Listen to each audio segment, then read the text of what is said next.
Hello, everyone, and welcome back to the Easy English Podcast. I'm your host, Oliver, and today we are talking about transport, how we get around, specifically public transportation. And we're going to look at three main types: buses, trains, and subways, or metro systems. And this will allow us to practice our listening and learn some new words and phrases about transport. We're going to discuss the differences, the advantages and disadvantages of each. A number of years ago, I think maybe 1 or 2 years ago, I made an episode about transport. And I talked about planes, trains, and maybe cars, but I wanted to remake this topic with some more up-to-date structure and better vocabulary. So if you're looking to improve your vocabulary about transport, then keep on listening. If you're listening to this podcast on Spotify, make sure that you are following and that you have rated the podcast 5 stars. So if you go and you click on the podcast, you can click the rating, the star, and rate 5 stars. It really helps us to grow. And if you're listening elsewhere on another platform, make sure that you're following as well and you've left a review or a rating. It really helps us. So let's look at our key vocabulary. As always, I'm going to teach you 5 keywords or phrases, and I want you to listen for these phrases and words during the main episode. This allows you to practice your active listening. Can you do that? Perfect. Let's take a look at our key vocabulary today. The first word today is actually a phrase, and it is public transportation. Public transportation. Don't worry if you know this already.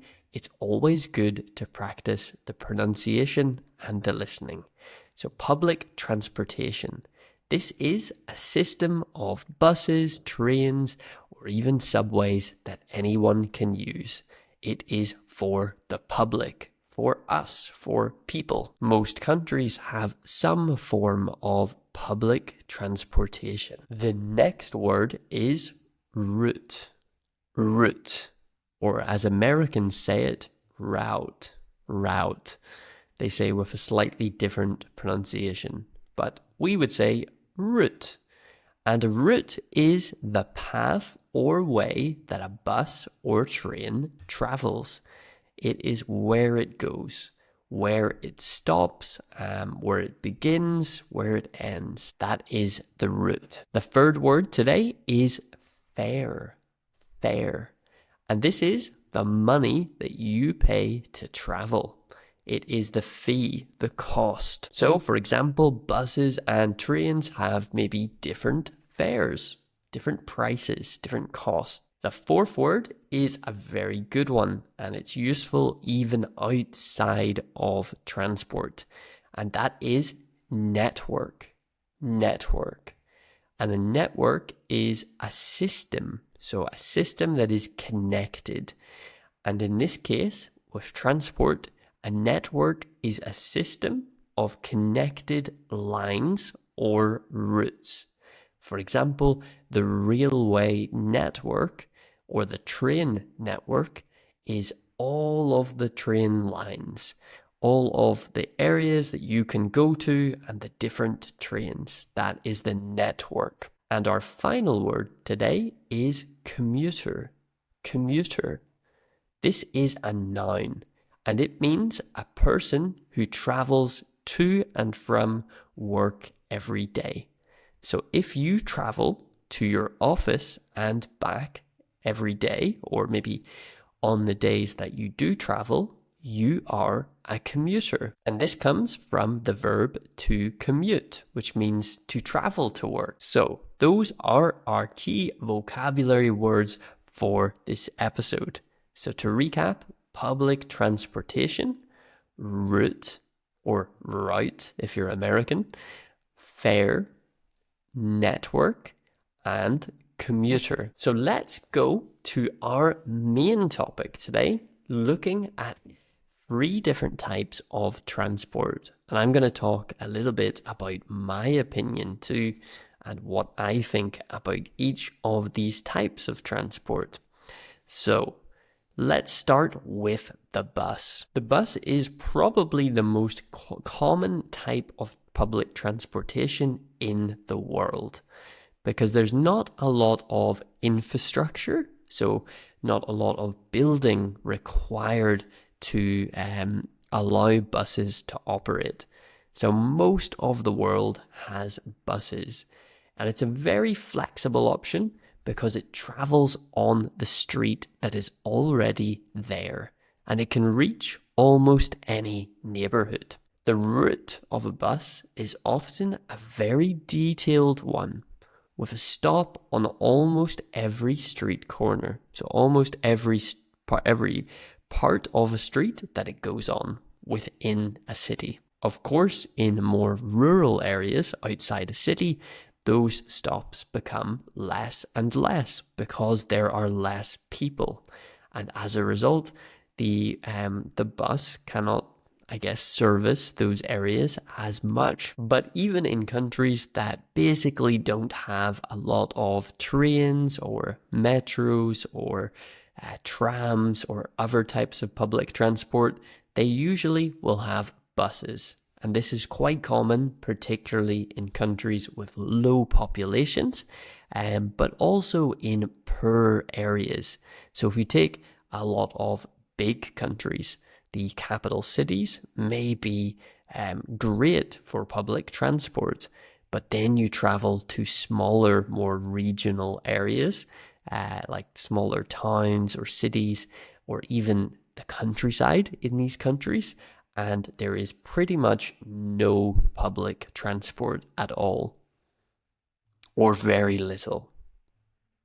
This is very common right across the world, but often they will still have some form of bus transport.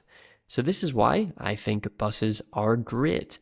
They are fairly low cost for a country to use, to implement, and to set up, and they're great for short distances and for getting to lots of specific stops. Looking at cities, I think buses are actually probably one of the more comfortable methods of transport. And usually they are the cheapest out of all the options. But there are some potential problems with buses. Often buses can be affected by traffic if there's lots of cars on the street. I know in lots of European cities, even in my own local city, there are bus lanes. So roads that are only used by buses, and this allows them to not have traffic. So to not get stuck in traffic. And that's great, but this isn't possible everywhere. I know in London, for example, there are lots of bus lanes too, but many areas of the city, especially the city centre, because it's old and the roads are quite narrow, and they don't increase the size of the roads, of course, because it would destroy this beautiful city, and they want to reduce the amount of cars and traffic. So it actually makes sense to have less roads over time. But the result of this is that sometimes the buses can be late because they are stuck in traffic, because their road system is, I think with time, getting smaller and busier. Although over time they have done a lot to reduce the amount of cars in London. But overall, I don't mind traveling by bus.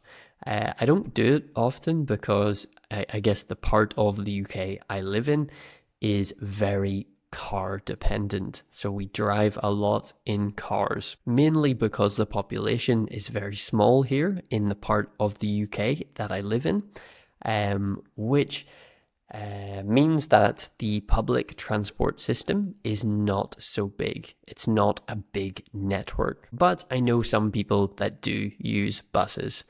And when I travel to other countries or to bigger cities, I don't mind using buses. Actually, in London, I often prefer using the buses rather than the metro system or the London Underground, as it's called. So I think if you need to travel a short distance, the bus is an excellent choice. And it can be good for long journeys too, because it's nice and cheap. Okay, so our next type of transport to discuss today, and that is the subway or the metro. Or if you're in London, they call it the Underground. But first, very quickly, if you would like the transcripts and vocab lists for each episode as it's released, you can actually watch the episode while listening to the transcripts. And if you would like bonus episodes every week with often more complicated or personal topics from myself, you can subscribe and support the Easy English Patreon. The link is in the description of each episode of the podcast below. You simply sign up on Patreon and subscribe for a small monthly fee. And then you get access to all of the bonus episodes every single week, including all of the old episodes from the last, 7 months or 6 months that I have been making them. So I think there are over 40 extra bonus episodes for you to listen to with lots of interesting topics. And this includes an additional series, News in Easy English. So you will get access to all of that for, I think, $5 at least per month. And of course, it helps us to grow and work on this show. Okay, back to the episode, and let's take a look at the subway system or the metro system. So little facts before we start. You may have like metro systems or subways in your city, or maybe in the capital city more often in the country that you live.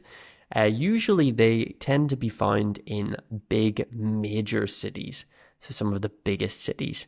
But did you know that the world's first metro system was called the Metropolitan Railway, and it opened in London in 1863, and it's now part of the London Underground.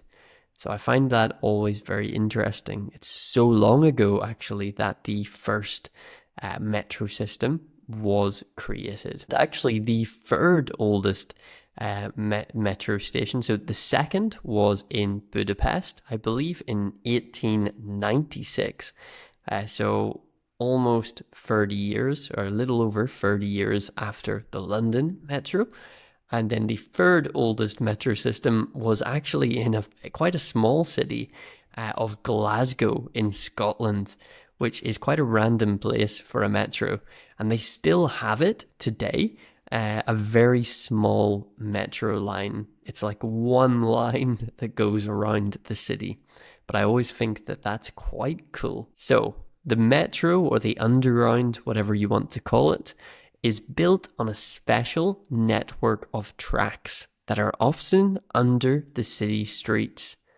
And some of the advantages of this are that they are very fast. So it's quite a fast method of transport. And this is because it is not affected by traffic or people walking around up on the surface around the streets. Cities can be very busy places with the cars, with the people, and having an underground system avoids a lot of this, and it gets people to work faster. They're probably the best way to travel long distances across a city, especially during rush hour. But some of the advantages of this is that a subway or a metro network may not go everywhere. Particularly on certain lines or certain areas, the spaces between stations can sometimes be quite large, and it can still require you to walk maybe 15 or 20 minutes from the station when you exit. And probably the biggest disadvantage, in my opinion, is that the metro systems or the subway are often, in almost every country I've been to, very crowded during the working hours, rush hour particularly. The rush hour is when people go to work in the morning and come back in the evening. Sometimes these trains, especially some busy lines with high population, can be very uncomfortable, and it can be very hard to get a seat or even a comfortable place to stand, particularly in the summertime when people are sweating and they're hot. One of the worst metros for comfort, not every line, but some of the old lines particularly, is the London Underground. The London Underground is great, don't get me wrong. It's a very efficient way to travel, and it's under a very old city. And the metro line itself is probably one of the most amazing networks in the world based on even the time that it was built. But because it is so old and so historic, the ventilation and the air is not so good. And it's very hard for them to improve it because of the scale and how old it is and the space that it takes up. Once a city is already fully built on top of it, the metro has developed, it's very hard to rework and improve. There are some improvements, and they have been doing improvements over the years, but some parts are almost impossible for them to fix. And as a result, in the summertime, it is very hot, very, very hot inside. And the air conditioning, the ventilation, it does not work very well. So for this reason, I prefer using buses when I'm in London, particularly in the summertime. In the wintertime, it's fine. There's no problems really at all. In other colder countries, like when I lived in Moscow and St. Petersburg in Russia, the metros were very comfortable, apart from rush hour when it was very busy. But I had the opposite problem in the winter. I found it very hot inside because there's still a lot of people and you're wearing winter clothing because it's cold outside.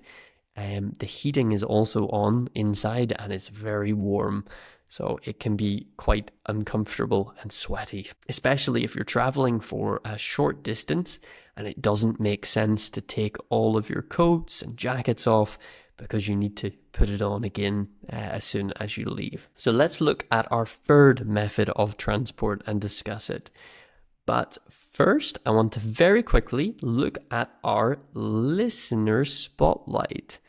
And the question today, I think you can guess it already, is what is your favorite type of transport and why? It can be public transport, it can be private.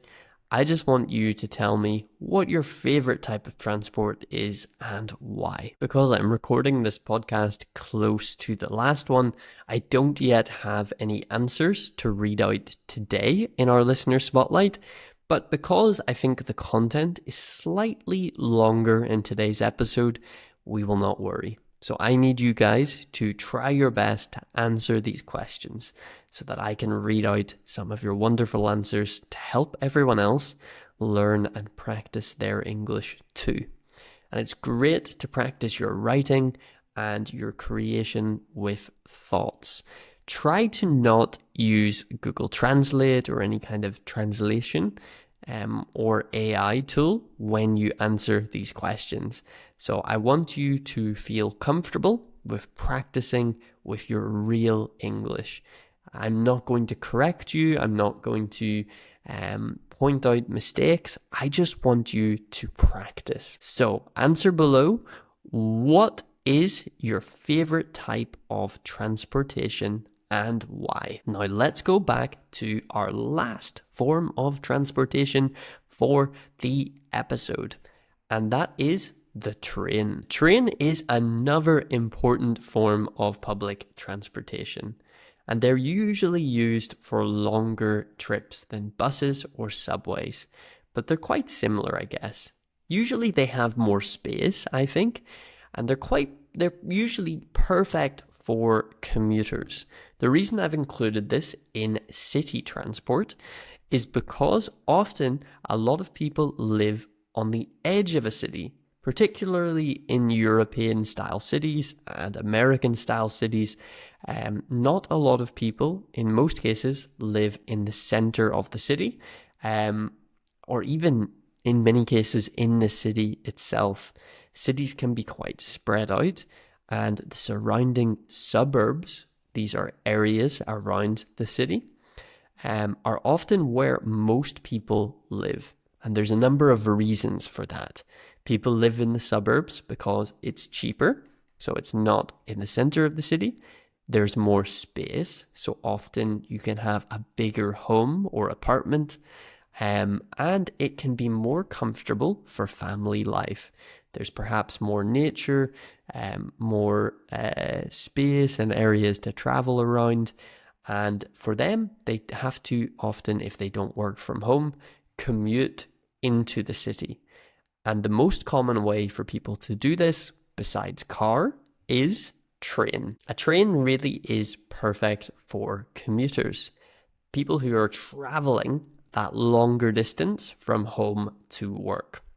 Trains are very fast and comfortable, but of course, during rush hour, they can also be very busy at times. A big advantage of trains is you skip the traffic. You don't hit traffic. Commuting by car into the city for work is difficult for a number of reasons. You have traffic on the roads, and then once you arrive in the city, you need to find somewhere to park your car. So you have to pay for parking, pay for the fuel in the car, and spend the time in traffic and parking. Of course, this is different if your company has a large car park or somewhere for you to go. But if you're just parking in the city centre, that can be a bit of a nightmare. So it makes sense to leave your car at the train station and get the train into the town. But the main disadvantages, and this is almost always true for trains, no matter where you are in the world, is that there is a limited number of stops. Because trains use larger stations, they can't be too close together. This doesn't matter whether it's in a city or whether it's outside of a city. There will usually be a decent amount of space between each train station stop.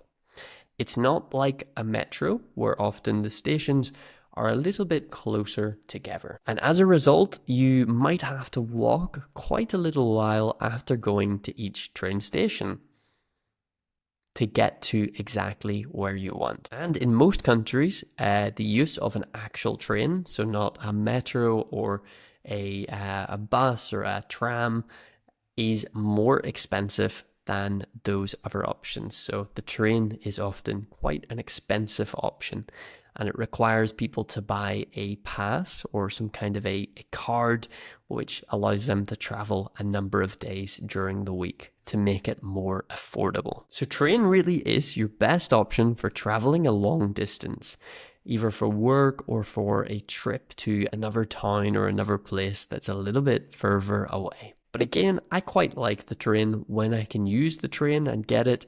I think it's a comfortable method to travel. So whether you're a commuter or you just use transport for fun, for traveling to meet friends or to go into the town or city, I hope this topic was interesting for you to hear vocabulary about transport and to hear me talk about these different types of transport. In the future, so in a while, maybe on Patreon first, I will do an episode about phrases related to public transport and transport. So asking for a ticket, paying, and the different phrases around using transport, as I think this might be helpful for those of you who are planning to move to an English-speaking country or travel there, particularly the UK as well. So again, thank you so much for listening. I appreciate each and every one of you for supporting the show. And a special thank you to all my Patreons that support this podcast. I couldn't do it without you. If you would like to become a Patreon supporter and get access to all those great benefits that I mentioned, you can check out the link in the description below. I've also got the link there for my new book if you want to check that out too. I hope you have a wonderful rest of your day. Keep on studying and practicing your English. You will get better and better. Thank you so much for listening. Have a wonderful evening or afternoon or morning. Goodbye.